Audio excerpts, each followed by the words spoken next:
আইসক্রিমওয়ালা আসলেই মনে হয় যেন শৈশবের স্মৃতির কথা মনে পড়ে যায়। অনেক বছর পরে গ্রামের বাড়িতে বেড়াতে আসলে আইসক্রিমওয়ালা আইসক্রিম নিয়ে আসে। খুবই উৎসাহের সঙ্গে আইসক্রিম খেতে গেলাম, যে দেখলাম 5 টাকা ও 10 টাকা মূল্যের শুধু আইসক্রিম পাওয়া যায়। আঙ্কেল আবার দেখাচ্ছিলেন কোন আইসক্রিমটা কীরকমের দেখতে। আমি আমার বাসায় সবাইকে নিয়ে বললাম যে চলো সবাইকে আইসক্রিম খাইয়ে নিয়ে আসি। তাই সবাই গিয়ে আমরা আইসক্রিম খাওয়ার জন্য আঙ্কেল দেখাচ্ছিলেন আইসক্রিমগুলো।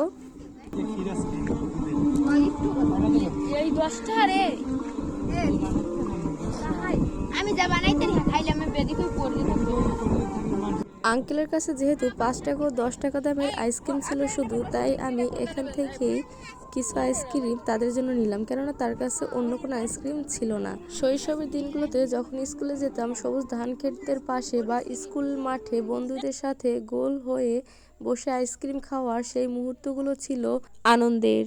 বিশেষ করে গ্রামের বাড়িতে বেড়াতে আসলেই এরকম শৈশবের কথা মনে পড়ে যায়।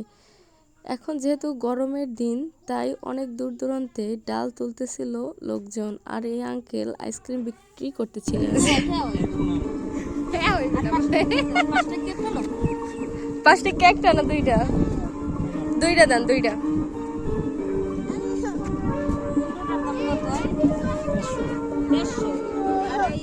60।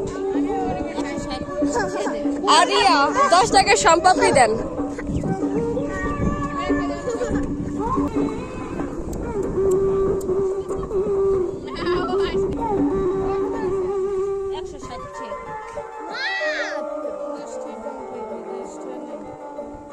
না দাও, তুমি দাও।